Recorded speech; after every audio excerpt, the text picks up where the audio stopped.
There's a lesson for that too. Objects. A lot of the techniques that go with the figure also go with still life objects. They're kind of the same. So I'll be doing kind of double duty to show everybody both of that. A little horizontal alignment to line up this top area, right? Always using horizontal and vertical alignment. If you don't know about that, there's a lesson for that too. This can come down. So you can see that we're starting to get a feel for this.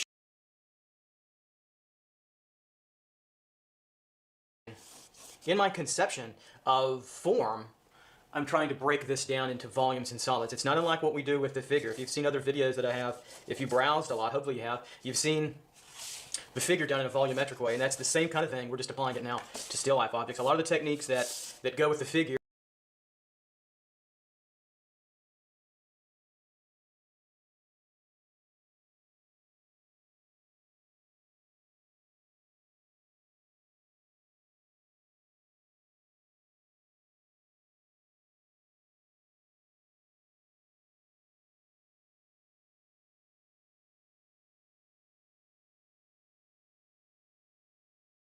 here also go with still life objects. They're kind of the same. So I'll be doing kind of double duty to show everybody both of that. A little horizontal alignment to line up this top area, right? Always using horizontal and vertical alignment. If you don't know about that, there's a lesson for that too.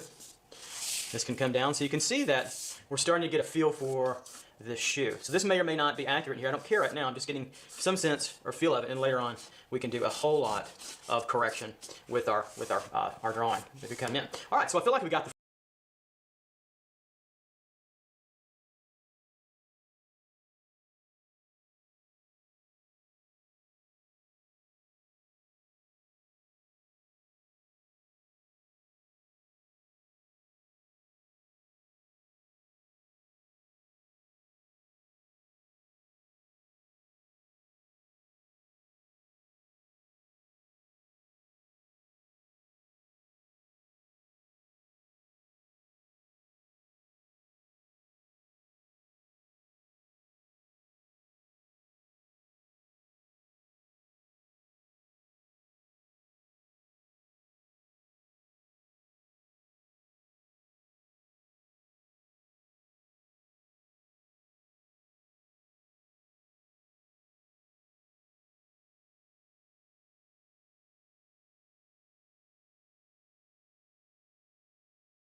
form. So what have we analyzed so far? So this movement from the side of the shoe is doing this. See how it's moving?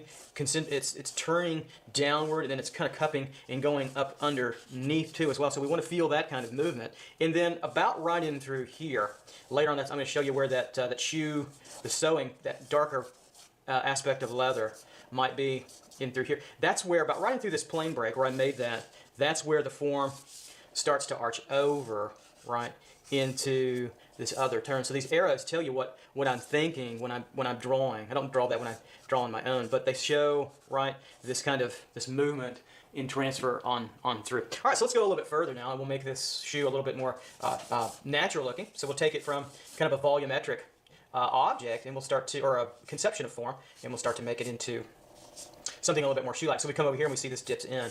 We can see that start to dip in. And the collar of the back of the heel, right, starts to come over, right, and through. Okay, wrap it around. Okay, so what helps me now is I can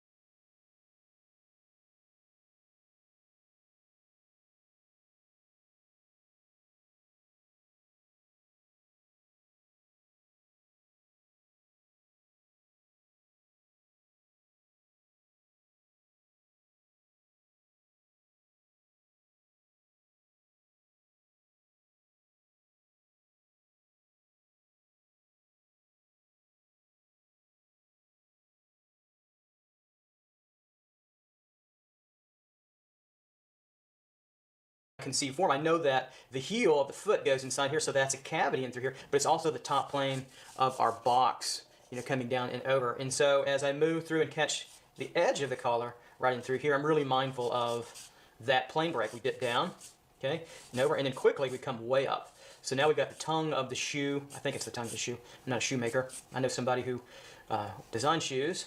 Pamela Diaz-Martinez, she'd know. And we'll come on up here. So we got to come up pretty high to where this center of this kind of tongue is, which is down through here. Here's the center of the shoe all the way through now. Down and through and over. Okay, we have that. And now I get the back side of this as it turns through. It cups over. Okay, right in through here. This cups through. The flap of the tongue, right through here and over. And then see how it turns downward? Right here's the angle to the line here. See how this turns downward in through here? And this is starting to turn.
Turn on that plane of the shoe, right? So it's, again, that boxy plane right there tells me that's a nice turn downward. Then I can come over here, I can kind of start to work, that's a little straight.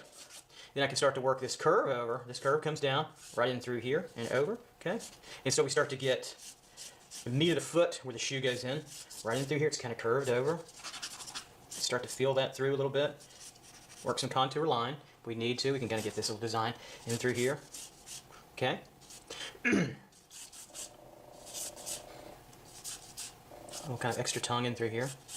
Just put a little shadow so we can kind of see that coming through. So now what I'll do is I'll start to get this planar turn. So this whole thing was a box, but underneath here, this is kind of a pyramid, isn't it? Kind of a pyramidal boxy form. So it's got this little lip indentation, right, where it goes into effect, turns in down. This is kind of the side plane of it. So it's like, so if we took this top of the shoe off, this pyramid could look something like, if we simplified it to here, and if we saw through the shoe, it would look something like that, like a wedge. So shoes and feet are relatively the same when we draw them. Now I know they're not the same, but they have the same structure based on the foot, and the foot is like a lazy triangular kind of wedge. So there's our wedge here. Now it comes downward. Let's modify it. It comes downward. I can maybe make a tighter line. I love to use my hard edge to show man-made lines, and then it starts to curve over right in through here. And the major curve break happens about right in through here. Notice I haven't drawn the teeth of the wedge or the bottom of the sole of the shoe yet. It's not important yet. So we'll get through here, we'll get that turn, and that's where it really strongly ends, about right there. There's a strong plane break of that wedge. So I can kind of say, okay, there I'll go. Now it kicks up to kind of a different form. This whole area, right in through here, is a slightly changed form now, right? We see it coming through here. It's like a kind of a cone coming through. And then popping over right to here. Here's the tip of that edge of the shoe where the toes are, coming through, block it off. So let's finish that out a little bit further. So we'll go over here and say, okay, here's the end of that toothy part of the shoe where it helps with water and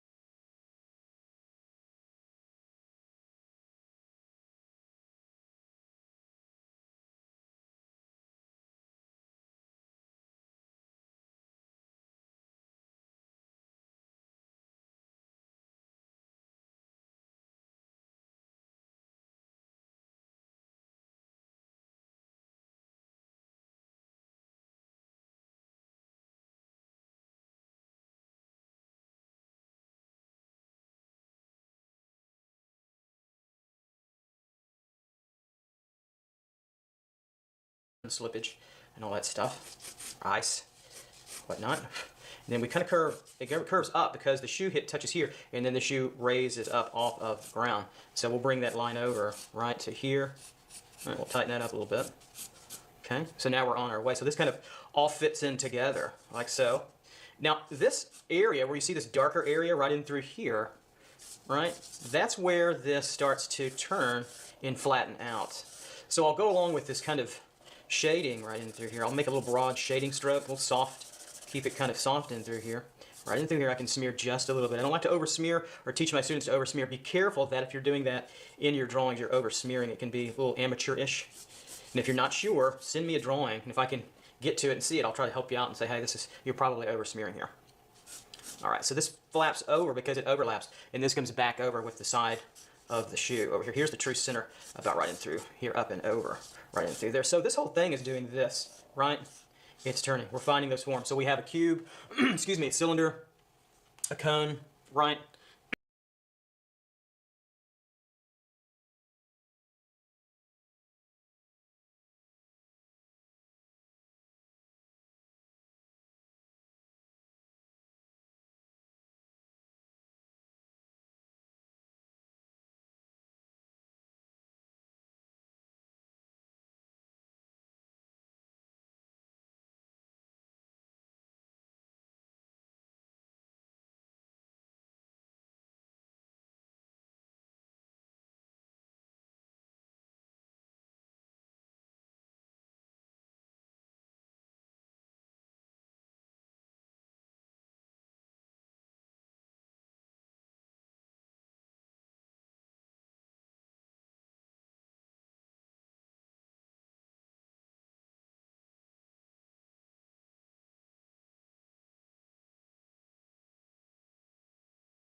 that we're looking at, that we worked with today. And so this is a cone, right? But then it gets wedged off here. And so you modify even further through there like we did right with the shadows, and we come down a little bit. So let me add quickly these little cut-ins and show you how dimensional they are. So we have this, right? Then we have this turning up a little bit, right? So we can kind of get the outer shape of the thing, which is a two-dimensional problem. It comes down here and then over.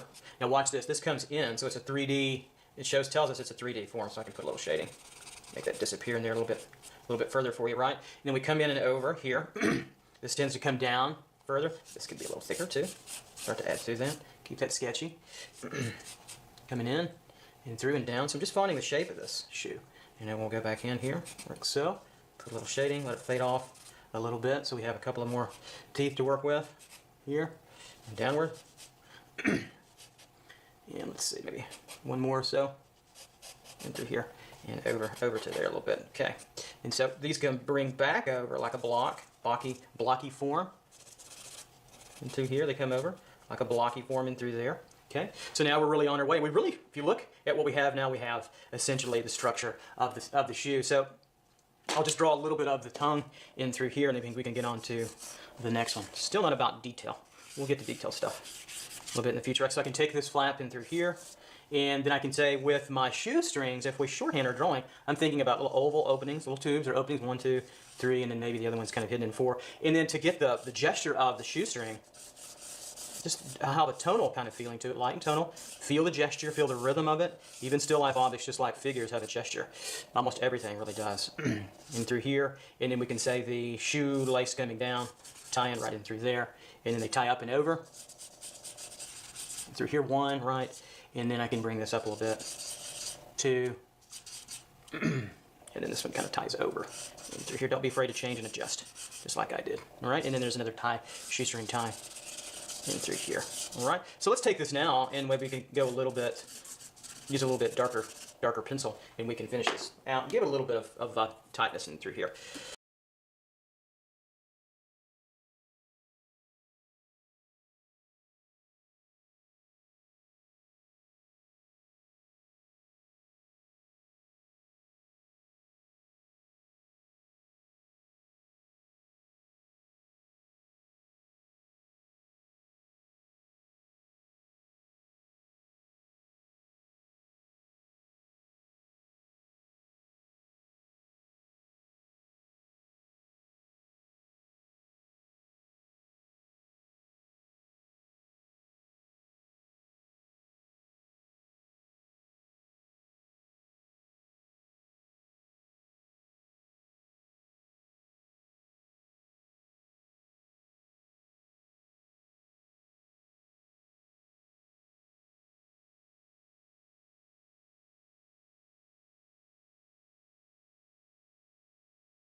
So we're naming, right? We're naming it part of a cube. Is it a 2-point cube? It looks like it was a slightly 2-point cube, right?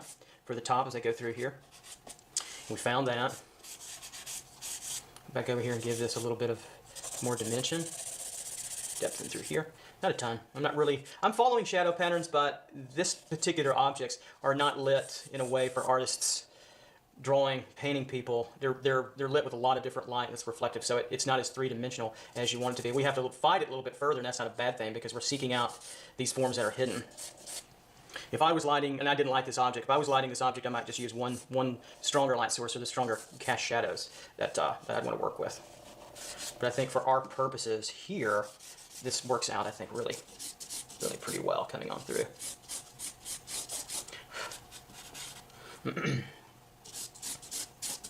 So there's a real kind of strong geometric feeling to some of this, isn't it? And that's okay. And to get that feeling across, I'll also come in here and I'll use that straight edge at times. I don't always use a straight edge, but I can if I feel like I need to, if I feel like that's what's going to communicate the best part of drawing the form, then I'll use it by any means necessary.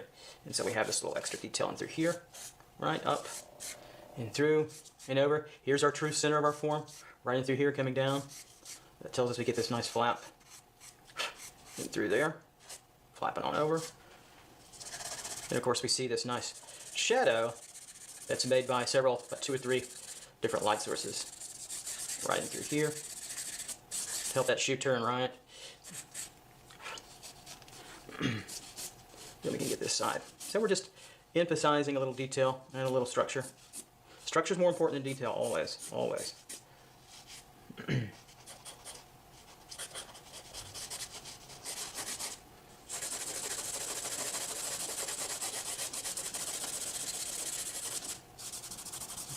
Blend this in a little bit. You're kind of on your way, and I'll finish out with maybe giving this a little bit more expression in through here. With the shoelaces, and the shoestrings over here and whatnot.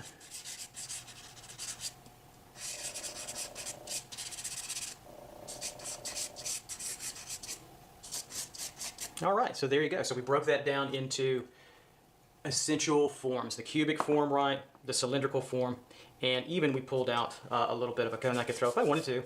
We could throw an imaginary cast shadow. Watch this. So I'll pretend like the light source is really light from this direction.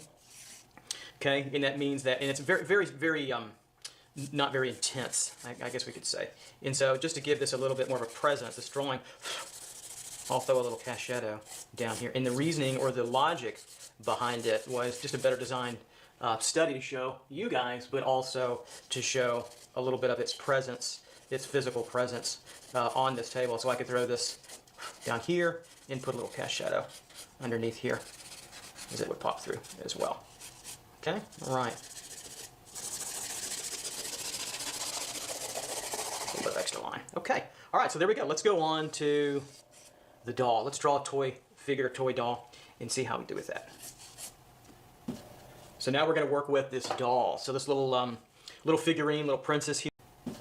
So now we're going to figure, toy doll.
and see how we do with that.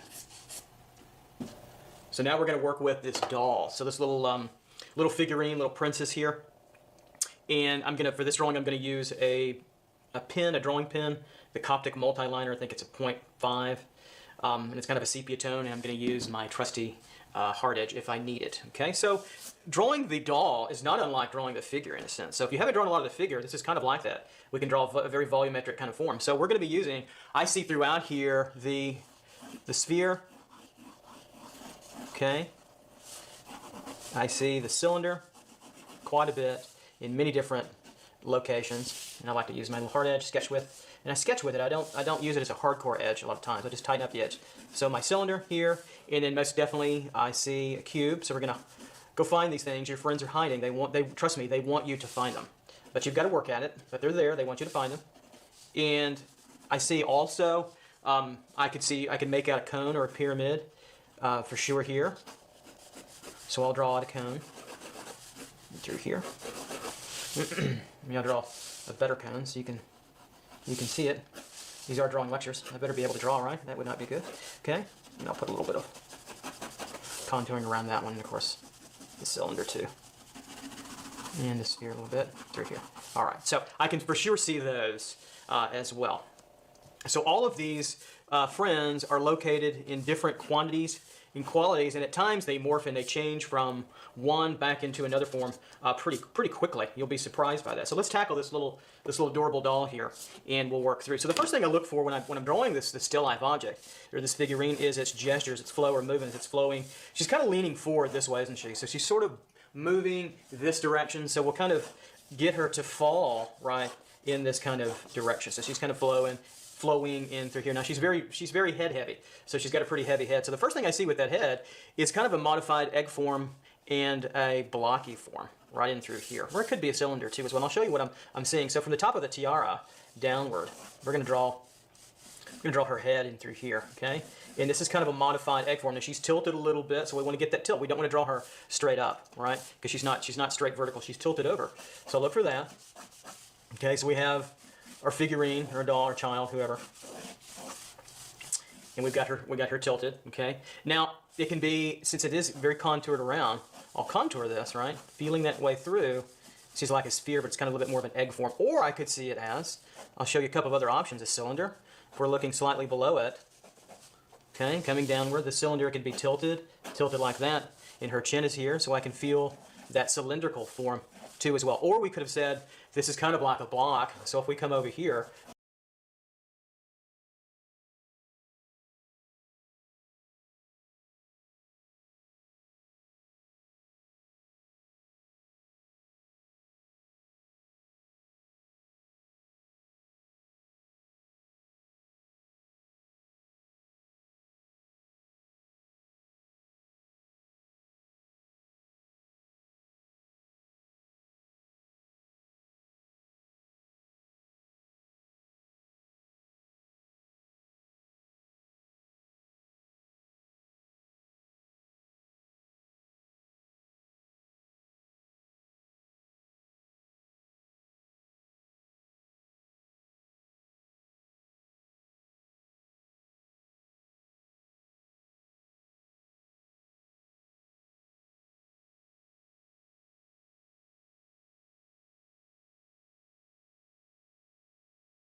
we can say, well, I might think about seeing a little bit of the top of her head, so I actually might show that just a little bit over and through here, so we could just see the top a little bit. And the reason why we see that tiara, so we might see a little bit of the top of her head in this blockier form, and then as she comes downward, her head gets a little tapered this way.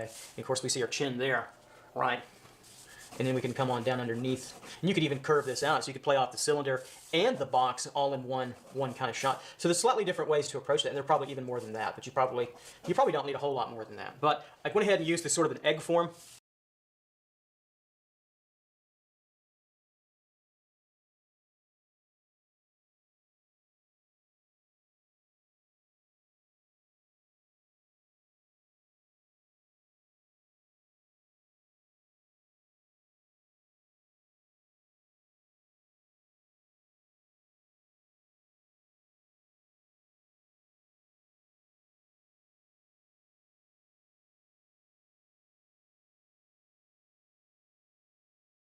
over and through here. That's another good friend. It's kind of a squashed sphere. I'll put a little cast shadow there on the table. Maybe it's sitting down on something. So it's kind of a squashed sphere, and it's a great shape.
great form to use. We'll see it show up a lot, actually. Okay, so we have that. Have our chin in through there. So let's move on to a little bit more of the body. I'll just gesture in some of the hair in through here, and the tiara will sit up in through there.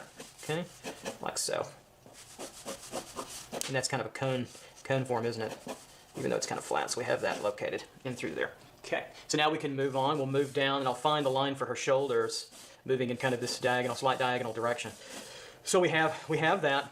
Now the neck, kind of a classic cylinder form over in through here. We can see it's very narrow compared to the head, very small. It's a childlike, obviously, figurine. So there's a cylinder there. So can you see it? I'll draw the top of it inside her. This is going to be a diagrammatic kind of drawing, so we won't worry about so much detail. So we have the cylinder about right in through here, okay? And so your job is to connect them too as well. Chin through here, this wider chin. She has a square kind of jaw for a little baby. And through. There we go, and through there. So the next stage is to feel this whole area of her little tiny rib cage area. So I'm going to feel the distance. So you can see my thinking. I'm kind of making a mark in through here. You can see this, her chest from where her belly is in through here. All this is, I'm starting to think of it as a cylinder in through here. In the top, in through here where her dress is. From here, the top of her dress. Right in through here to here where it starts to expose the neckline, a little bit of the shoulder, right in through here, right? So we see that, and it starts to get a little bit wider at the bottom here, and a little wider at the bottom, maybe just slightly through there. So I'm looking at that length, okay? So I'm not worried about the detail, the folds of the cloth. I'm just thinking about that form. And I don't always draw these forms so hardcore when I draw the figure for myself. I imagine them, but we're trying to go find out what's out there, seek out from the hidden, right? And to draw what we start to see to make it believable or manifest itself outwards. Okay. All right. So I've got that. Now, what about her skirt? Her skirt, I see it a lot like I do the cone.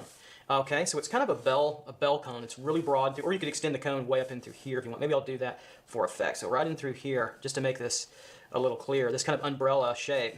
We can start here and then work our way outward. And look how more wide she is. If you put a straight line to where you think the edge of her dress is to the end of her head, it's pretty far out there. So it's probably about right in through. Here's a nice diagonal alignment line. So we're working with that cone here and then outwards right through here. Okay, all the way out and through there. And so we're going to start to say, okay, what about the bottom right of that cone? Where is that going to be located? So now we see this distance and we can start to say, okay, here she is over here. Nice kind of ellipse. If we drew the ellipse all the way through to feel the back of where her existence would be, we can start to feel it. The more you can start to feel those kinds of things, the better. That's why drawing these forms in and of themselves, keeping a sketchbook to do that just constantly, is a powerful tool to give you the conceptual ability, framework to draw these forms more clearly and resolutely, no matter what you want to do. You want to abstract them and change them and make paintings just based off forms. Look at Al Held. Look at his work. I believe he's American. Don't know if he's still alive, but he's kind of a geometric abstractionist, but in 3 dimensions. Gorgeous, gorgeous work. Al Held. I highly recommend seeing his work as well to see how a fine artist that doesn't work with a figure but uses these 3-dimensional realistic forms to make fine art expressions. They're fantastic. He's pretty much internationally known. Okay. All right. So see how we have her leaning, which is what we want. Now we have our bell form, which is kind of based off the cube. So I drew this. Probably I wouldn't draw it so much later on. I would just draw this sort of half cylinder, like the top of a fried egg. But I did want to show you that we could use the cone as well. It's important to see. All right, so we have that. So we have her coming through now. And let's start to finish out the feet, and then we'll attach the hands. Okay, then we'll add a little bit of detail, and then we'll move on. It's not about final finished detail. So notice that. See how she's moving? Her leg is moving in this direction, right? So we find the gesture, and she's leaning over in this way, right? So the other leg is coming out in through that direction. So my arrows try to tell a story about where I'm seeing and where she's coming, through and to. I think that's important. All right, so the dress we know will end down here a little bit. I'll give it a little bit more of that fold in through here. Right, and then we'll start to see her leg coming through. Classic kind of little cylinder right in through here, where her ankle is coming down in through here. Classic tube. So I'm seeing this. It's tapered just a little bit down to the ankle from her little calf, down to where her foot starts to go into the shoe, ankle bone. I guess on a figurine would be here and here coming through. So you get that crease, right, and then she'll go into the shoe that way. So we have our little bitty ankle bone in through here, and on the other side we get a little bit of a crease because it's going to change direction on us. And then the bottom of the foot, or this part of the foot, goes back in this direction, right? So we can see it over here as a little bit more of a triangular wedge. Okay, we can see it here to here coming over, and it's wedge-like. So we see a little bit more of this space, just slightly. I'm showing probably more than what we, yeah, maybe about right, about right in through there. So if I shave it downward, or if I tone it, cross-hatch it, hatch it, I'll get the right word in a moment. We see a little bit more of the right side. So if we come down here, we can start to say, okay, this is like the top of a block right in through here, coming over, okay? A little bit more in this direction, and then it gets a little triangular, right in through here, triangular, and the wedge starts to curve over, doesn't it? Curves over where her foot is, and it comes through like so, and back through. There's a side plane of all this. If we just wedge it together before we make the heel, and then this comes up, and then the heel comes around here and tucks back in a little bit, okay? So we just broke that down into a boxy form, and then sort of a triangular cubic, yeah, kind of wedgy form to work her out. Okay, I can just tighten that up just a little bit, just enough to show you. And there we go. All right, so let's catch the other foot in relationship to her entire form. So we have to make sure that we see the trees for the forest, and the entire forest, which is her, for the trees, right, all together. So notice that she is on a slight angle with her foot. So the first thing I analyze is a horizontal and diagonal alignment here. Right, her foot doesn't touch here. And so it's about up and through here where the other foot falls, right? So it comes through here. So the first thing I see is another little cylinder. I try to get the distance between the negative space between the two little cute little legs. And then we've got another cylinder here, right? And through. We've got that, okay? So there's our cylinder. Now this little wedge, babies can kind of do this, children, they kind of turn their feet sort of inward at times. And so we have that. This comes in this direction now. We see that arrow? Okay, we have that. And so now it's another kind of boxy, sort of triangular wedge that comes downward. Then over here's the true center, right in through there, and around, okay? Maybe a little bit more here and downward, a little bit. Okay, we see this curve over, and our wedge, and then back this way, okay? And then down and through. And then the plane break is where her shoe ends, here, and on over to complete the kind of wedginess. And of course we have the heel turning over and through here. This really turns inward for this part of the foot, right? And this one turns more outward, like so. So this is more out to show the outside of the foot. Even this is curved even further, right? So like so. So we have that to that coming down. So this is like a side plane of this wedge right in through there. So we have that. Then we can get a little bit of the thickness of the shoe coming on over in through here, curved over where her little yellow slippers are. And on through, and then we're on our way. Okay, so simple forms made into slightly more complex in this case, and then we try to put them in their locate their position. So we locate their gesture, right, their direction, and then we locate in stop motion, if you will, what their true nature, their form is. In this case, most of it just a cylinder. All right, so let's work with the arms and hands a little bit. I think now I'll take the time to put a little bit more of her dress on. So this little brooch here is a little triangle kind of form we'll put into effect and through here. Okay. Little piece of jewelry. Let's just kind of sketch it in. And then she's got these wonderful little sort of shoulder, I'm not a dressmaker, shoulder area parts of her dress. They're really pretty. So we'll get those in. Same thing over here. Notice it's on an angle, right? So it's angled this way, and that way. And we can bring her shoulder over here, connect those up a little bit. Put a little shadow in through here. So this comes up shoulder, over, kind of down, kind of triangular. Okay, so we have that coming through. Now we have a little spot we can start to put our arms and our hands in. So the direction of the arm and the hand over here to the right, excuse me, is this direction. So we're moving here, right? And I'm thinking about this direction here, and then locating what's going to be cylinders, right? So I've got to move it in through here, and then down over, which is going to be kind of just for the hand for now, which will be kind of an oval for this hand, right in through here. So I've got that in my direction. Okay, now I'm going to go ahead and put the other one in to just locate its depth and dimension and direction. Okay, so on the other side over here, notice that I can draw kind of a curved diagonal from this hand over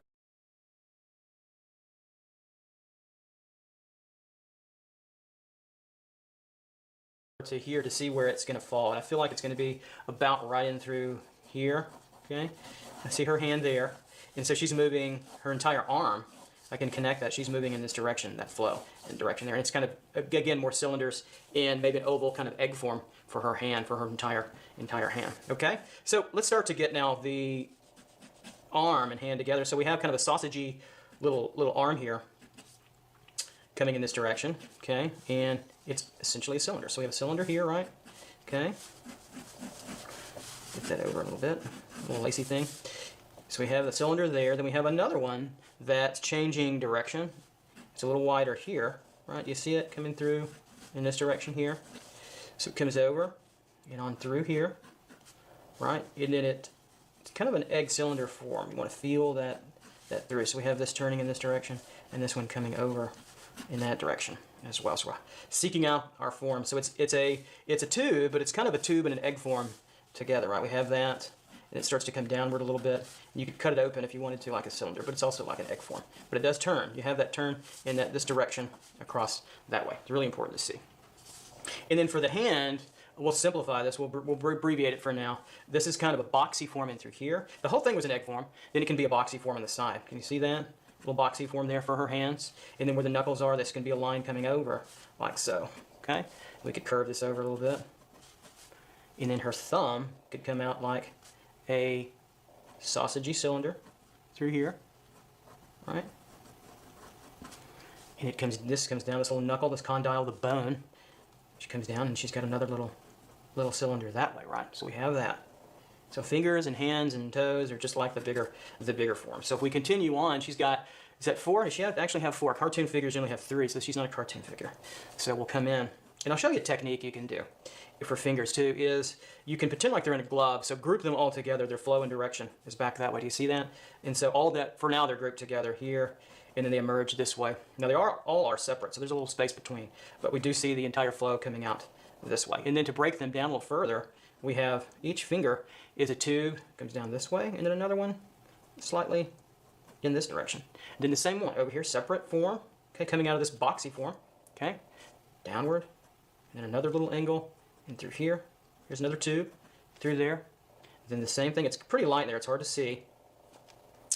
This turns over, and I'll change just slightly direction, and I'll pull this one down just a little bit, and a little pinky emerges as another tube right through here, and then kind of downward. So they all have to be drawn separately because they are separate little entities. And so now we have the same concept. We used a box. We saw it out. The box was hiding. First I conceived it as an egg form, and then a box, and then I put fingers. So if we put fingers coming in this direction on the plane of our box, it was like this. So here's our tube, our cylinder coming out, like so. And that starts to tell the story of fingers. And of course they're separate and through here coming out, like so. They could be going in major different directions, but that space between your hand, your fingers, there's a space between that, right in through here, right? You never want to draw them together, unless of course you're webbed. If you're webbed, then draw them webbed. Go for it. I don't know too many webbed people, but doesn't mean it can't exist in fantasy, right? So if you're drawing fantasy stuff, hey, if that person is webbed, if she's a swimmer or he's a swimmer or it's a swimmer, hey, draw them webbed. Go for it. All right, so let's tackle this other hand here, and then we'll do a few facial features, and then we'll end out this particular drawing. So now we're coming over, and of course we've already got our direction, our dimension. So now we want to put on her little sausage hands, our arms, and so we're going to bring, let's see, this is the end of her chest is about right in through here, so we need this.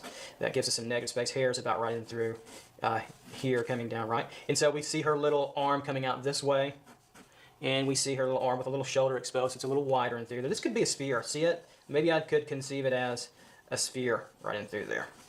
All right, so we have that. Now we're going to have our little sausagey part of our arm, the forearm coming through, and it's kind of a sausagey form too, kind of a tube, kind of an egg form coming on down to about right in through here. Okay, coming on through it, we see that. And if we cut it off, it could be kind of a tube, like so, or we could just conceive it around and draw it like a sausage form, kind of an egg form, kind of a cylinder form. Not really either, but in the ball, really close to being in the ballpark. And that's again what we're talking about, is finding these forms, but also knowing that they can be modified really quickly to what you need. All right, so let's put on her hand on this side, so we can start to attach the hand here. So I look for the entire outer shape, which is kind of an egg form, and she points a little bit with his finger, so we can bring that over. This entire form comes back in like so. So that's the gesture of that hand right in through there. Okay, so then we can kind of sort to see it as a box where her little knuckles underneath here are, right? This is the top of the box, downward and below. Here's the top side plane, if you will, right in through there. And all this is on a downward plane. That's hard to see, really hard to see. So if I took this and blew it up for you. Here's what I see in my concept of this form. Here and here to there, over there, and then through that way. Okay? And then of course the fingers are kind of merged and come out that way. And the thumb is going to sit right here on top. Not easy to see at all for sure. All right, so let's draw that thumb. The thumb emerges from about right here in this doll. And so here's the back of the cylinder, and then we'll bring it out in direction here. We'll keep it simple, and it will end about right in through here, kind of a blunt or block here, into the tip, and through there, and it comes over. It's a little bit wider so we can see that tube. Keep it really simple. And through there, and it's got a little extra fat gathering. That's like an egg form underneath it, right in this area. Then we can start to take our finger in through here and come over. Down, here's a tube, okay? And it breaks off at the joint, right? It changes direction, and we'll come down and see it now in this direction. We can kind of just attach those at the joint break and through there. And the same thing happens with the rest. We can kind of just group this over. This comes in.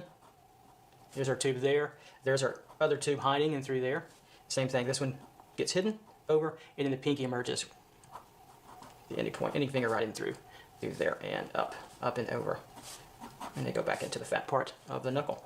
And there you go. So you have that blocky egg form feel, and then the cylindrical feel for the fingers. They can be cubic-like forms, or they can also be cylindrical forms too, any way you want to conceive. So that can be a lot going on there, but if you can break it down into simplified forms, boy, you can really, if you can start to see these forms, you can really start to draw, I think, more confidently with more believability in resolution. Okay, lastly, let's go on a little bit to the head. And let's tackle a little bit more of what she's communicating up. Okay, and through here. So we can find the center line of our head on a diagonal line. Here's the center line of our head that bisects the head. We can start to say, okay, this is, and then it gets good if we down to here we go to make sure see it comes down so to show the out.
like so. Get a little negative space of the hair just to us here, so a little bit to, I think, more confidently with more believability in resolution. Okay, lastly, let's go on a little bit to the head, and let's tackle a little bit more of what she's communicating to us here. So we'll get a little bit of the hair. I'll bring it over the hairline, kind of running through here. It splits a little bit, kind of comes.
Comes up, sketch that through, and she comes over a little bit like so.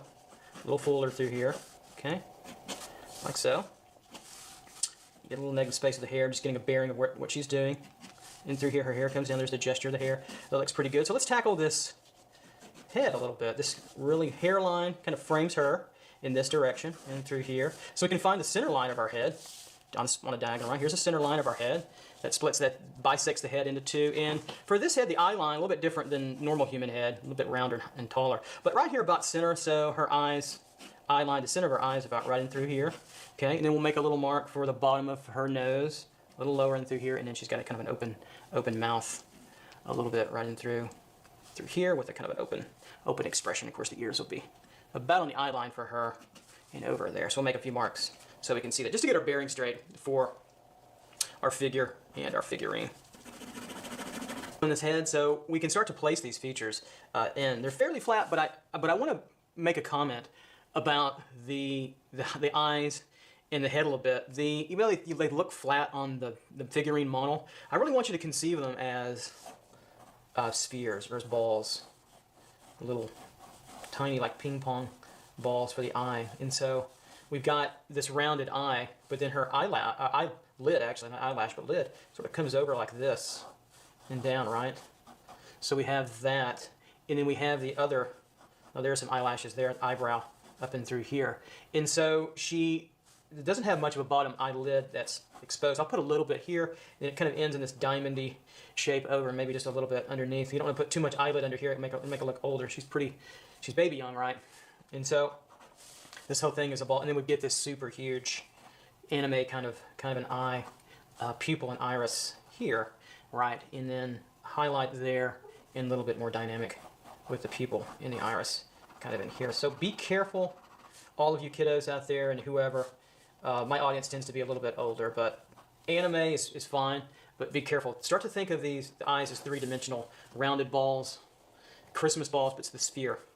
And you'll be happier that you did, and they'll be more believable. So let's put a few on here, and let's work with this head, and I'll try to keep my head out of the camera so you don't see it as much. So we're going to come over here and move through in this direction. So this has got a little bit of a plane. It's kind of a blocky form.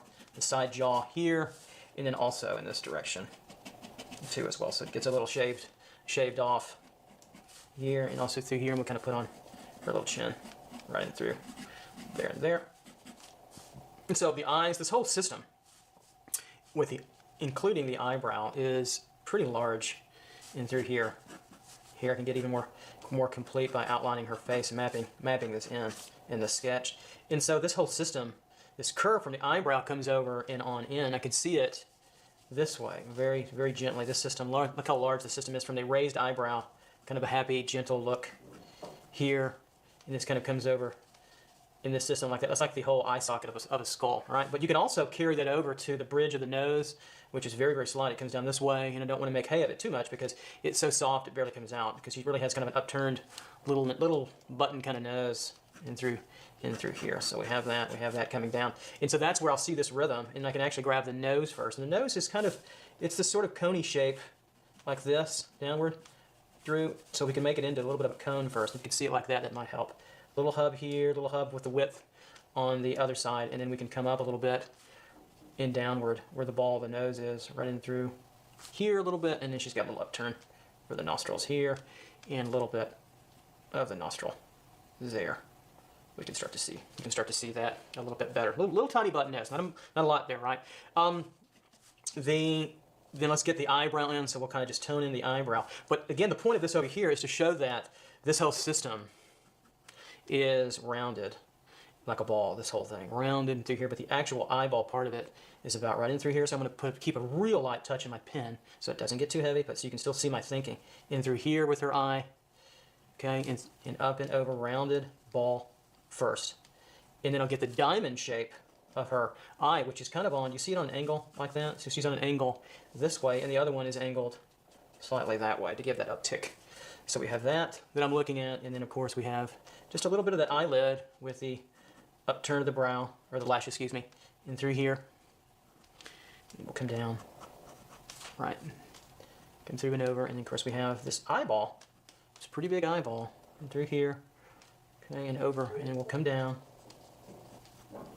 like so.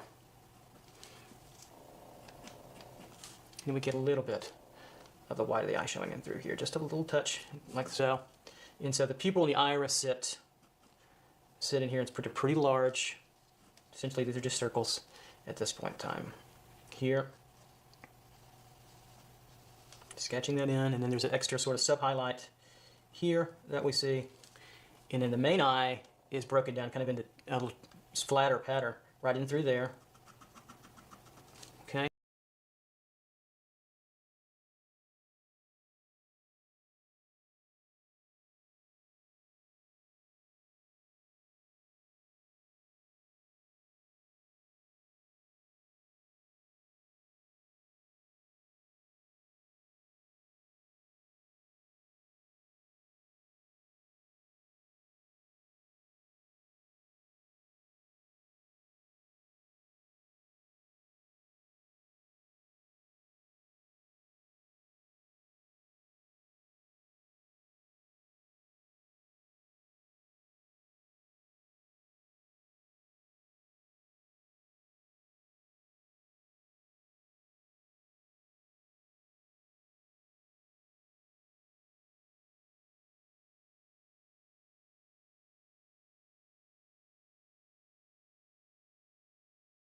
okay?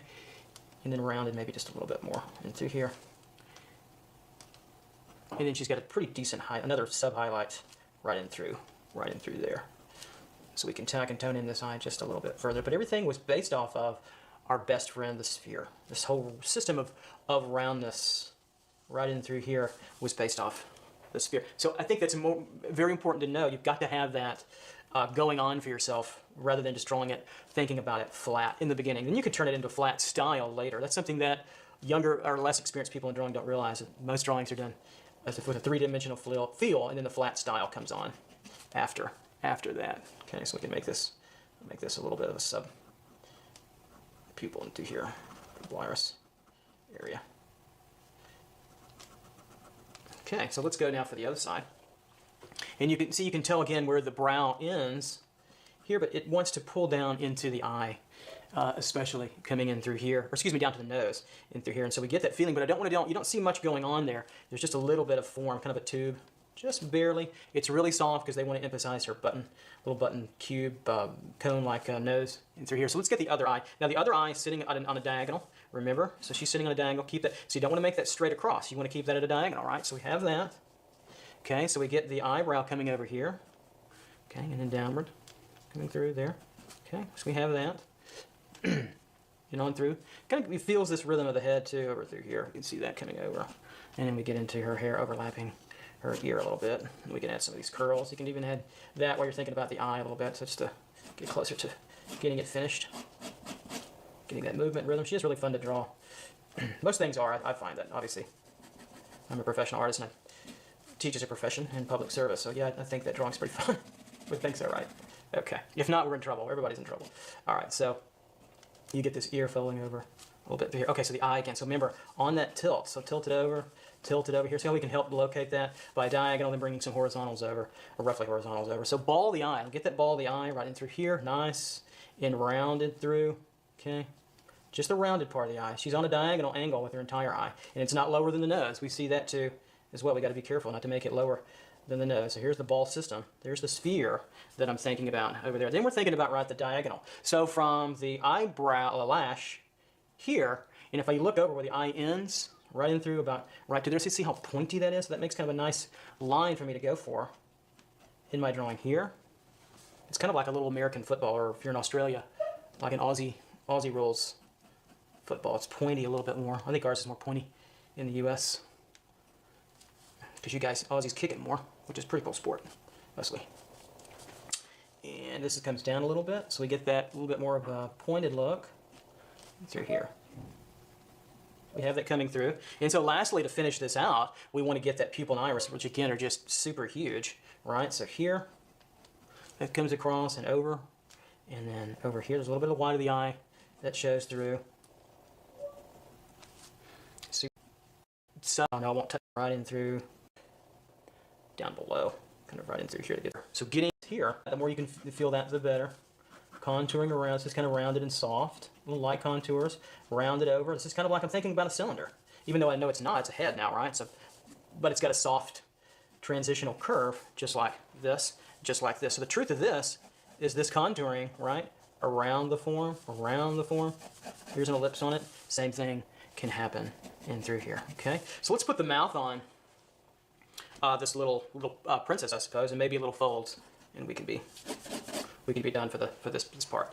Okay, so the little mouth in through here. So I'll get the width of the mouth. Look how the full width of the mouth is pretty narrow. So it's about the end of the eye. It's about here and about through here. It's pretty tiny, okay? And so I'll bring down this little space in between her nose, her mouth. It's called a little philtrum, right in through there.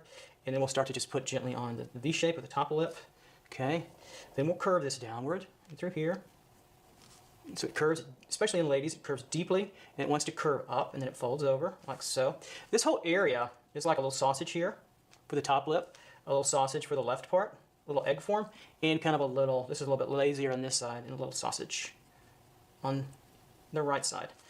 And then it wants to tuck in and over, like so, because this comes down, her little cheek comes down, and tucks in right in through there, which also continues to go, if we kept going, it's very light, very slight, right in through there. You might narrow this out just a little bit. You can do that by bringing over some dark from the hair too as well.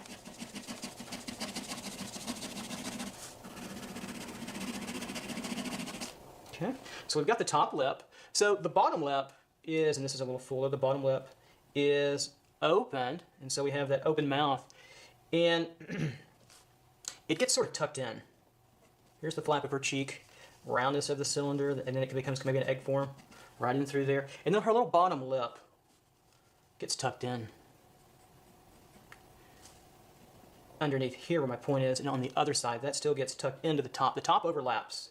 It overlaps in this doll and also overlaps in humans too, as well. Really important to know.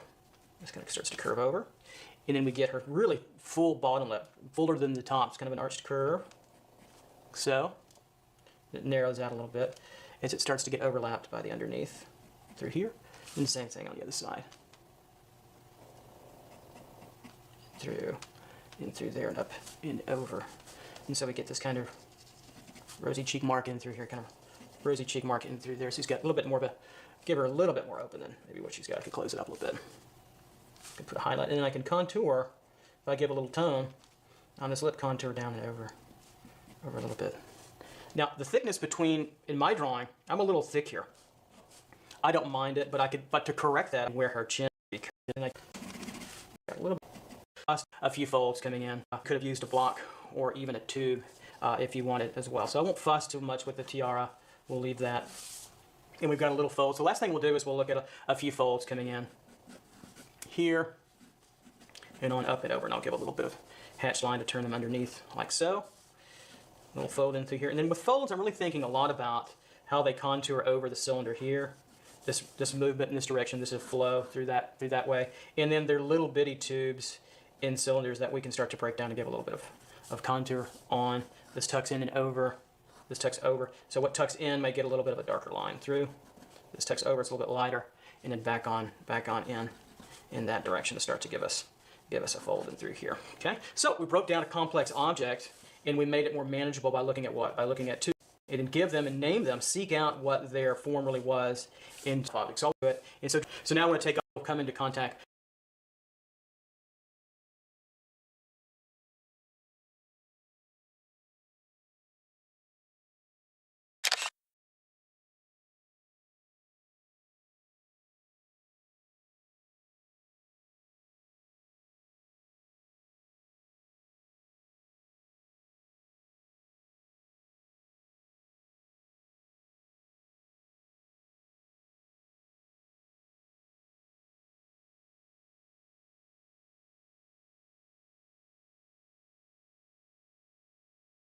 with drawing food all the time. So let's move on to one more drawing.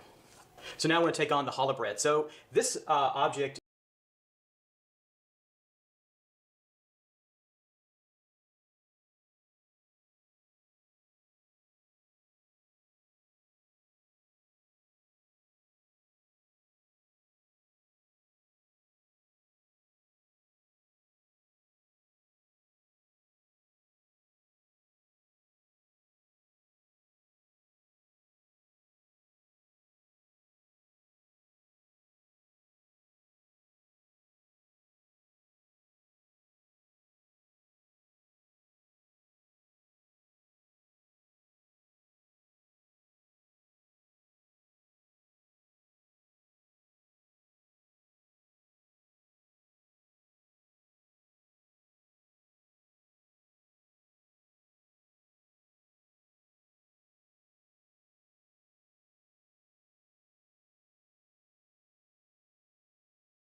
is obviously more organic and certainly natural, right? So it's not geometric as much or man-made, certainly not. And I think looking at this, it presents some interesting challenges, although it's fairly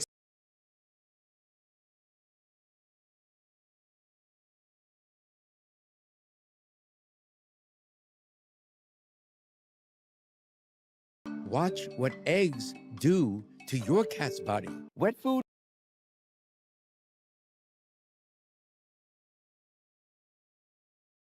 what I'm going to call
simple and kind of blunt. I'm going to show you a couple of ways I think about looking at it and how I might go about it. So looking over here, you can break this bread into kind of two distinct, I think, larger forms. I'll show you that one way you could look at it. So I could look at this whole bread system. And by the way, I'm using a hard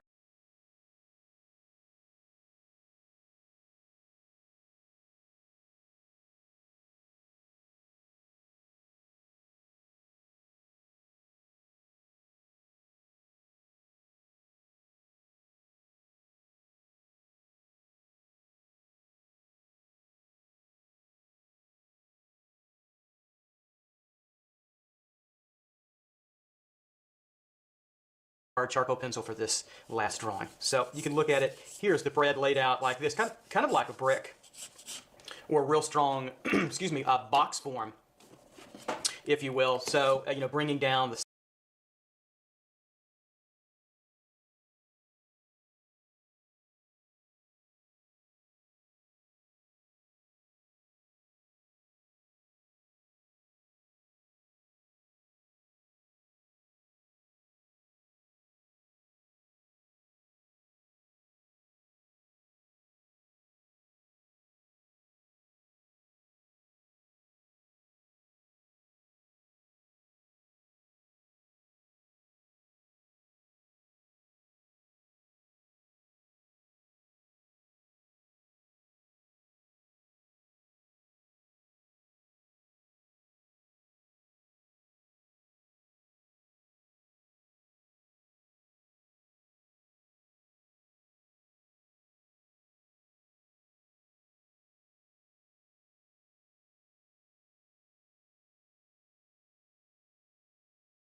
side plane of it, kind of in here, bringing over the horizontal area and through here, and then bringing down the top or the right side, and of course this top as it kind of, you know, curls over. So there really is kind of a box-like, you know, feel to the form when you draw it. So that's one way to look at it. The other way is, since it's got, you know, kind of a curve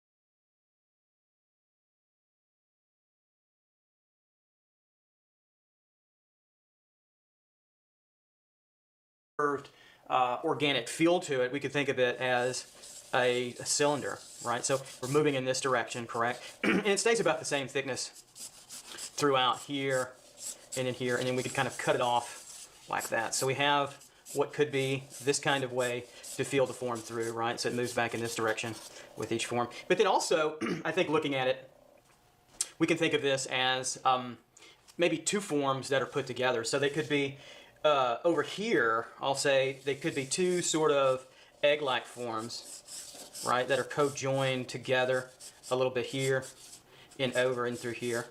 We could look at it that way. And of course here's kind of the top and through here, but it doesn't really tell us a story so much about the side. Or you could look at it as kind of two different boxy forms that are sort of co-joined. So here's the side here, side and through here, and then they're kind of co-joined together, right? Tighten it up a little bit so you can see it really well. And they're sort of co-joined with the other one, maybe slightly going in a slightly just barely different direction here, if you will, and downward. And they're kind of co-joined together in through there. So we have that kind of form. So that can work too in your thinking, or when you're kind of laying out a drawing very, very, very lightly to help you up. Or you can think of it as, lastly, as two kind of tubes. So the bread moves in this direction, but if you wanted to really emphasize both the forms over, you could think of them as kind of two very short, stocky kind of tubes that, again, that are co-joined together as well. So this one, they're kind of co-joined in through here, almost kind of like binoculars, if you will, just to show their top and their side forms. Of course, it moves kind of in this direction and through here. So there are kind of several ways to look at this form. Of course, you get this top feeling, right, of the bread moving in this direction. And of course, this comes down, flows downward, and it kind of, we could say this even curves, right, curves over, and you get that direction through there. So there are, I think, several different ways to look at the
the introduction, the visual introduction, if you will, to the form. Each one is pretty valid as long as you wind up with a pretty accurate three-dimensional portrayal of the object. I think you're good to go. I would probably use something along the lines of this one, the box, or even the cylinder, just to get me closer to there. And I'd probably draw something that's kind of a mush between these two. And so let's do that now. So let's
Let's move to a new sheet of paper, and we'll start with the final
on the bread. We're ready to tackle it. Let's see how we do here. So we'll take this bread, start to lay it out, we'll draw it pretty big. Kind of use a rounded, boxy form in through here. So it's all moving in this direction, right? Everything is moving in that direction. So I'll get a feel for its boxy and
cylindrical kind of quality here. And so we're going to find that angle, move it down here, like so here. And then we could close this, round this in over here. It's kind of like a pill shape or pill form, right in through here. Now, along about right in through here, kind of where those hubs, these darker hubs in the middle start to turn and come down, that's kind of where that side plane is that I see. So I'm going to make that definitive in my drawing, and more geometric, so you all can see it. And the same thing with our box a little bit, since we're kind of looking down on this boxy form. I'll bring this in. I'll close this right end. I'll close it up a little bit. So this is what I'm seeing in my mind. It's kind of a brick here, right, to about there, and then I'll close that in. So this goes back in this direction. Obviously, these are coming back in that direction, right? Little arrows help us. Even with a piece of bread, we can think of it as very geometric to start out with. And you can we'll even lay in the bread cutter, the cutting board that it's on. So it's it's just a two-point form as well, and it will be out here a little bit, coming over a little bit more of an angle. Starts to get more acute, stronger angle in through there, and it would wind up about right in through here for now. Just get that mapped in and over. And that would line up about there for now. That's negotiable, and I could change that for later on. So I'll just get that laid in. Obviously, it's not as important as as the bread drawing. All right, so how do we tackle this? Now we can go into and look at maybe separating the forms out a little bit, like we talked about in the little prior drawing. And so we could start to say they're kind of egg formed and bulbous. So right in through here, where the form ends, here over to a little bit past middle, right? We can say, okay, that's a curved form in, kind of like a buttock. Right?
right? And through here and over, we just keep on going. So it's kind of spherical or egg form like in through here and down. Of course, it's going to have a little hub out through here a little bit later. I can extend that even further. In the next larger form, again, it's kind of molded or attached to it. And so we'll see this negative space right in through here and start to take it on through here as it comes over and out. It extends a little bit further and over. And of course, this plane here tells me that's all this is moving kind of in this direction and coming downward, right? Well, this starts to turn and go up and over this way, right? About this break of the plane in through here. So even something as kind of simple as a piece of bread can be broken down and controlled with our three best friends. All right, so we have this hub here through, and then we can kind of see the rest of it in through here, and it starts to kind of come down and mold on through. So we have these two kind of eggy ball-like forms in our composition. Now our job is to start to take this and make it even more specific to what we're looking at. So, and if you start getting hungry, I understand. This thing looks really, really, really good. All right, so let's take it even further. So the first thing I might start with is this middle form that's glistening with the butter, right? So it's starting to move this direction. It comes from over here and moves in this direction. So it, to me, you could say that it's kind of a tube, right? And the tube moves in this direction. So we could curve it, right, over, and it can get tapered as it comes through and end up like that, right? We look through it. So kind of very tapered kind of feel to it. So we're always looking to say, okay, what's the three-dimensionality of the form? What is it in a way? And then how can we adapt it and use it for our drawing? So it seems to end about right in through here, and I'll start to draw its thickness and its aspect over in through here. It just slightly starts to go on that downward plane, right? Right in through here. Okay, and over. So we're going to locate its aspect, and it's going to go back in space a little bit, right in through here, and sort of disappear in the bread body, the flour, that good baked good right in through there, up in through here a little bit. Okay, and of course it gets a little darker in through here. We can worry about that later at another time. So we can get a little bit more specific in through here, and then down over. So we've got our first one. That's pretty much a main one, right? So that's the first thing I'd look for. So I might work hemisphere to hemisphere, this being kind of a separate area in my thinking. The next move I might make is over here where that darker area is, where it's a little bit browned on top and through here. And I can say, okay, let's get this even more specific over here. So I start to take this line and start to look and see, okay, it's starting to move in this direction and over.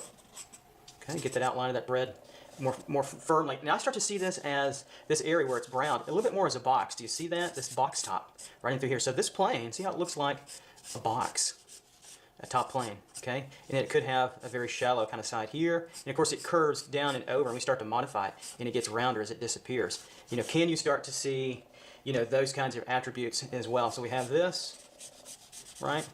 And it kind of breaks off, gets a little bit smoother because it's a smoother object. It's organic, right? So we have that, and there's the depth. I'll put a little line to show you a little bit of depth as this comes in a little bit. And of course, we go over through in here like that. Okay, and then we can come down with our bread in through here as it disappears a little bit in through here, and then it obviously lines up in through here. So this glistening highlight would be about right in through here on the top part of our bread, right in through, kind of right in through there. Okay, so moving on, we can start to say, all right, we feel this is kind of a valley. So it's like the underneath of a cylinder that's been sliced, like so, and you're thinking underneath, right? Like so. And so you kind of have that. So you're always trying to say what is going on with the three-dimensionality before you get into any kind of detail. Structure over detail always. So we come over with this form, and you can think of it as boxy-like, or you can think of it as more rounded, like a cylinder. It's up to you. Kind of think of it obviously as rounded, and it kind of gets a dome over here, right? And it's like a ball. In through here, do you see that? So it's a little bit more rounded in through here. Rounded kind of ball, like an egg form. Rarely do you have a true cylinder, or you have any true geometric form, but you're always modifying and getting close to that idea, and then modifying and changing as per your needs. All right, so we have that. Coming across over here. And this wants to go downward. This flow goes downward in through here. Okay? So as we come across here, you feel this even more now, the wider area of the bread as a valley. Can you see that? Can you feel that in your drawing? It's a valley. So I'm putting these arbitrary hatch lines to show you this contouring that happens through here. So this all flows downward, right like so. So this whole thing in through here, as I'm shading it in, this is all flowing downward through here. And this kind of undercuts it a little bit, like so, right? So we have that undercutting here of our bread. Of course, we come down in through here. And we can start to see this as a large kind of tube or noodle in through here. So this flow of this next part of the bread moves in this direction and up. So start to think of it as a direction. If I had an arrow, it would move in that direction. Up and through here, okay? And so this end of it, see this kind of triangle that it makes in through here? It's kind of a side plane of a pyramidal form or cubic kind of form. It kind of gets boxy right in through here. Really look at that area, okay? I'll make it even more geometric so you can see it in the beginning, and then we can soften it up because there are really no straight lines in this object. So I see that, right? So that's the top plane of a pyramid, okay? This tends to get a little shaded in through here. I don't want to belabor the shading too much. I want to talk about finding your three best friends in structure over any of that so far. But anyway, I thought that would be good to show you a little bit of that. Now, it comes down, it starts to get like a tube. You see that, how it moves in this direction? Okay, so we have this flow through here, so it gets a little boxy, but then it curves in through here. So this is moving, this plane of this bread form, this section, is moving in this way. Okay, see that moving? It's moving in this way, but then it wants to turn here. Turn and come up, just like a box or a tube. You've got to be able to see that in your thinking, no matter what style you put on top of your concepts in drawing and painting, and you can look for as many styles as there are in art history. We don't really talk about style that much. We talk about thinking in spirit and tone and attitude, in breakthroughs in ideas about drawing and painting concepts that lead to interesting stylistic changes. So now we have this moving through here. It's boxy still, right? But then all of a sudden, of course it gets more organic here, then all of a sudden it starts to really kind of curve under here and ball out, meaning that it starts to get more rounded and more like a tube. So we went from a boxy form roughly in through here, right? Over, and then we started to get to a cylinder over in through here into this organic bread, but this bread kind of disappears into this section. So we have that, and it gets rounded, more rounded. It goes out, excuse me, goes out through there. There we go. So square in through here, roughly, and then rounded out in through this section, okay? All right, so let's start now to go for this ending hub over through here. What does this start to tell you? It looks like an egg form. So if I came over here and said, that looks like its antecedent, its best friend, is the spear. No doubt about it. Now, it doesn't look perfectly spherical like a nodule, but it's the end hub of this bread, and it starts because of the baking and whatnot.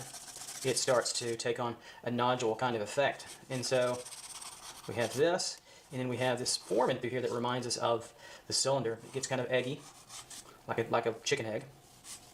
And through here, then it comes down. And these lines where this brown, the browning of the bread starts to even move us. You see that? Turns us in, curves us throughout, and then we get curved here, and then it wants to tuck in really, really well right in through there. So it's going to start to tuck into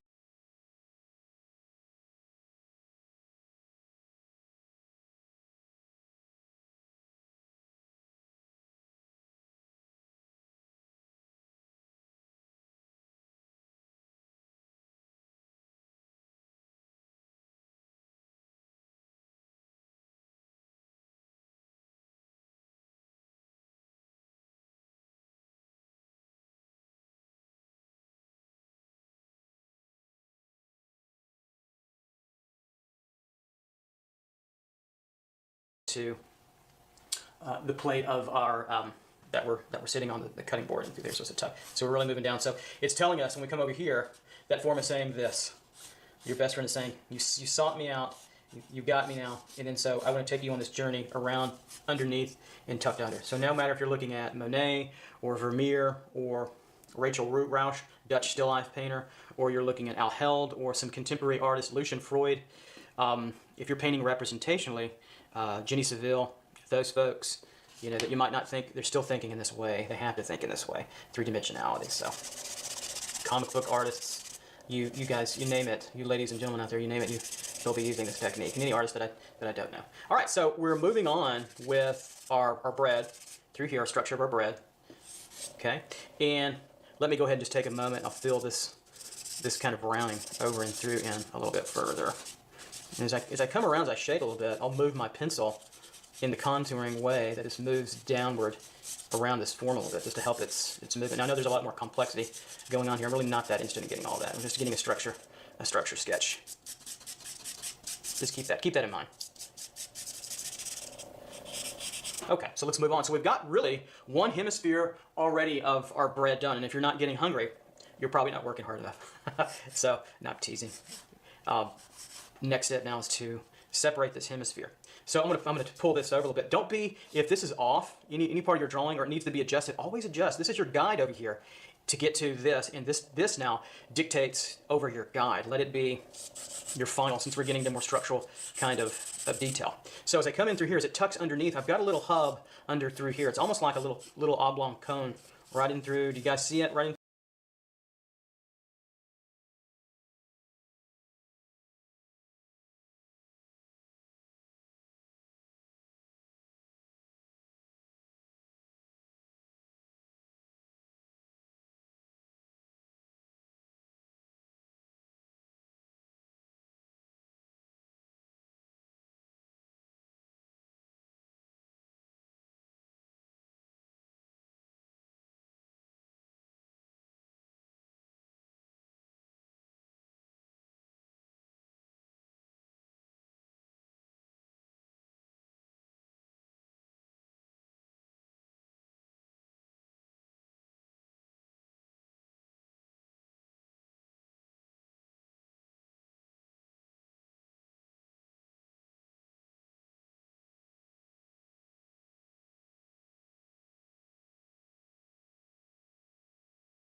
through here as it meets right in through this area.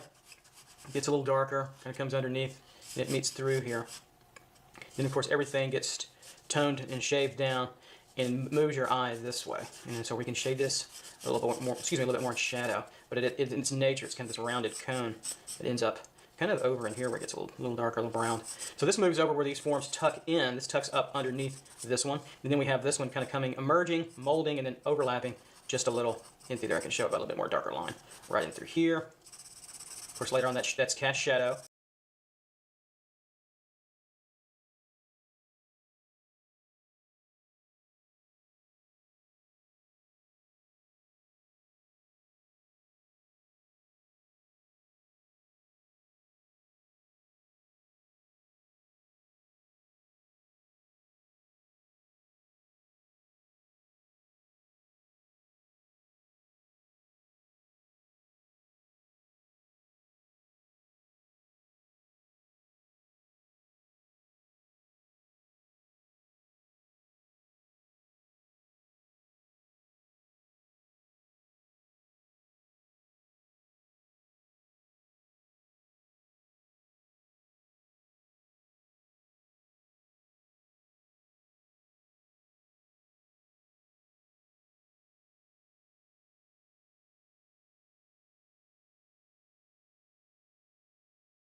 From the table, or into that deep part of the table, right in through there. So let's get that a little bit. And now let's work on this next hub. So this next section, I'm gonna take in through here. Notice that we're going from very general to very specific. I'm gonna write that terminology down. You should write that down. So drawing, for the most part, is understanding going from general to specific, basic to very complex. General to specific, very important to really understand and get that that concept in your drawing and in your painting too as well, no matter what kind of expression you're using for the most part. Okay, so and what I mean by that is we've got this whole large general form, which is a subform of the biggest form, and now we're breaking it down into subform components as well. So let's do that now. We'll go a little bit faster. So we've got like a half sphere over through here, kind of an egg form, where it gets browned in through here. So that comes over and down, kind of disappears. And it disappears into this form. This could be kind of a blocky form. In through here, watch, and through here, and then I'll simplify it. In through here. Here's kind of its side plane, and then over, right? And then another form coming down in this way. It's very, very geometric. It could be thought of geometric to begin with, right? And this might just be one kind of plane through here. So here to here and down. Now it doesn't look like that, right? So now it's our job to make it softer, to make it more malleable and palatable in through here. So I might have to bring this over just a little so we can soften this up. So this kind of gets a side plane, right? But it's curved now, so we can curve that up, make it softer by curving it through. Curve this up and over. This is a curving forming through here. You got this. It's got this nice arch that wants to happen right in through here. So all this now is curving, and we can say that by softening the edges, refining the edges, I suppose. Curved in through here. So all this now becomes this kind of top plane, and you can see where the camera, the reflective light that they use to photograph this product. You can see it's kind of a square here. So, but I guess I'll square it up. If I need to, I was going to round it a little bit, but it does get rounder. So it pops off here, and then it starts to come down and come over and through here. And of course, this plane right in through here is where it starts to turn and come back into the table that way. So we can say, okay, I can go a little bit darker in through here, but softer, right? Go back and catch this reflected area just a little bit.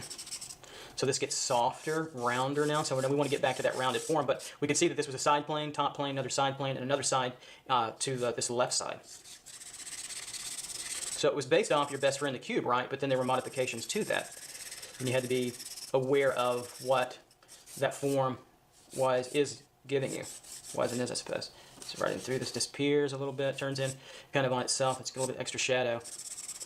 And again, we could play with this, the shading and the detail on this for a long, long time, but that's not the point. I would put you all in a coma. Later on, hang with me. Later on, we'll do all kinds of value studies. This drawing channel is going to be around for a long, long time. I appreciate the interest and the growth. If you have I also have an idea for a video that, or an instructional video that you'd like to see, shoot me an email. You can find my email address in the About section of this drawing database channel. It's my university email. Feel free to let me know what you like and what you want. I'll be happy to, if I can get to, I've already got to some already, and I've got a backlog of a few things, but I'd be happy to address it at some point in time for sure. That's what I'm here for. It's a public service, a free public service that we're doing for the region, the Cincinnati region, the Northern Kentucky region, and well beyond that. We want to reach as many people as we can that want to learn and continue the craft of drawing for free. So it's an outreach project for our university. There is no profit in this project. This is all, I don't get paid for it. The university helps me out with materials and technology, but I do not get paid. So just an FYI. That doesn't mean you have to send donations. That's not what I'm asking for either. We are happy to do public service. Okay, so now we want to finish this out. So we've got this side plane. You can tell where this geometric line I have, and we want to turn this bread, right? We want to get it to turn, and we want to get it to finish out a little bit. All right, so let's do that. Let's take our last big sub form. It's roughly, can you see it? It's roughly right in through here. And it's moving down in through this way. So we kind of had it in through here. I'll bring it down just a little bit. And over. We see that. What is it to you? Is it like a ball? Is it like a box? It gets a little boxy here for me. It tilts, its plane break is here, and then it moves over and sorts where it browns, and it starts to fade off this way. So it browns in through here, and then it starts to come down, but this gets obviously rounder. So we've got that subform there.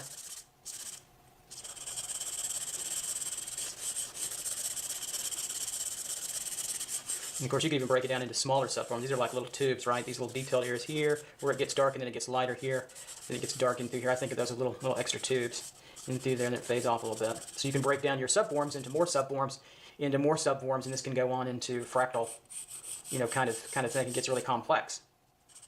And that's another lesson in drawing, is you can continue to break things down even more so. More and more and more and more and more. All right? So we've got that subform, okay? And so we see this moving across this way. This is kind of a valley in through here, right? So I'll darken this up a little bit. So this is kind of a valley in through here. The lighter areas tend to be obviously lower on the plane there. They tend to be more of a valley, like in through here. And then we have this outline, or the contour, the outside moving in this direction. It gets its own little nodule, kind of an egg form in through here. And then there's the side of it, like a box. See that? It's like a little boxy form with a nodule to the side. So it straightens out a little bit, then it curves around. And it's where the browning ends. That's where it starts to curve. The top part kind of goes in, gets a little bit more geometric in through here. I'll shade this downward.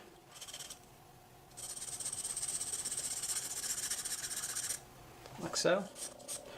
Don't worry if you have a hard time controlling your drawing with the palm method. Keep working at it, but you can also draw with a wrist pen holding method too. Whatever works for you. I want to give you a variety of different ways to draw. And so you can start to find things that work for you. You don't have to be like me. You don't have to be like anybody else but yourself. All right, so we've got that form set in. Okay, so we're almost finished in through here. So we've got now the subform we can bring over. The ending point here, this curves in and over through here. And it starts to curve in and attach up over through here. And so what does this whole area look like? Well, it's kind of I still like to think a lot in boxes. And through here, watch, here, and here's a side plane kind of working in a corner like that, and then it comes down. So this is a plane, right, and then this goes back in a plane. This is a plane here, and this is kind of an undercut where it gets a little bit lighter. That's what I'm thinking in through there. And you can even go further. This kind of extends out like so. So the more you can think through 3D problems, the better off you'll be in terms of getting a real strong three-dimensional look. All right, so we have now this ending point here. So we'll finish this out. Maybe this comes in a little bit. It comes up. So I'll group that all together so it's all a little bit darker. And this plane gets a little darker. And through here. And I'll go and darken this up underneath as it starts to round out bring this hub back, bring this corner edge, just distinctively geometric, right in through here. And then it starts to round out a little bit, come down through here. Kind of a loopy curve. This overlaps, gets a little bit darker in through there. And we're kind of on our way. All right, so now what we can do, and of course there's a lot more detail you can get to, but look what we started to wind up with, a pretty good representation of the bread object, and we based it off of a kind of a bricky box form and started to break down all its subform components. All right, so let's find our drawing board, and our cutting board here that the bread is on, and then we'll leave the drawing. So coming through, I kind of find this angle, it was pretty good to begin with. I find this angle with my hard edge, kind of think through all this form. You can see that it emerges out here a little bit, out to this edge, and then I might start to fudge and play with this angle. It starts to come in and disappear through the bread here a little bit. Probably got a little bit more, but that's okay. Right in through there. So here I have the edge. Here I can bring it in. And this starts to come down, so I just connect them, coming through a little bit. It's a 2-point plane for now, 2-point perspective, and it goes out pretty far outside, at least a little bit outside the picture plane. Let's see where we'd pick it up to here. Probably I'll bring it in so we can see it to probably about right in through here for now. It's probably a little bit longer through here, and then you can pick it up the edge and through here this angle, and start to play with this angle a little bit. It's going to be wider here than it is here since we're in 2-point perspective, and we're looking up above in through here, and then it'll fade out of my picture plane drawing just a little bit. And I'll put a little bit, since we see the thickness here, it won't be completely vertical, it'll be slightly at an angle too, which means it's probably a little bit 3-point perspective now. This will get a little thicker as it starts to come towards us, just perceptually, a little bit. I'll move that tape off here, and we'll keep running it through. You might see this edge just a little bit emerging as well. And this would come into a corner that would be off my drawing picture plane in through there. So we'll put a little bit of extra cast or some cast shadow down in our bread just to set it down on the table. And that cast shadow, generally cast shadows are harder edge, but there's so much light going on. It's lit from 2 or 3 different light sources, and it's reflected lighting too as well. It's going to soften everything up. So what you can do, sometimes you can start out with a hard edge with your cast shadow, and then soften up, excuse me, soften it up a little bit. Like here on the edge, right in through here, you can soften that up. We'll put a little tone on this table.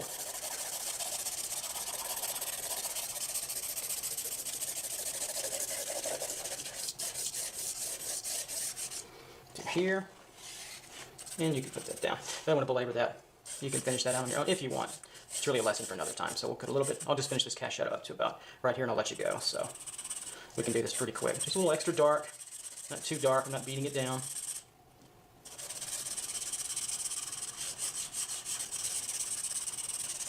Softening this edge a little bit, the sketch. Really set that bread down on that table conclusively. In through here.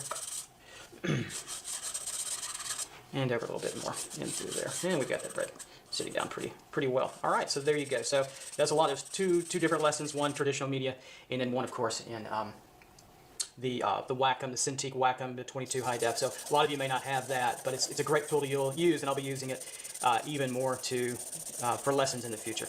All right, so there you go. So we sought out, our best friends were hiding from us, and we were seeking them out, and we found them, and we broke them down broke the object we're drawing into more specific parts. We went from general to specific, and we found a lot of these organic forms using both spherical forms and also a geometric blockier kind of forms. And you could spend a lot of time going back and really detailing this drawing out and spend hours and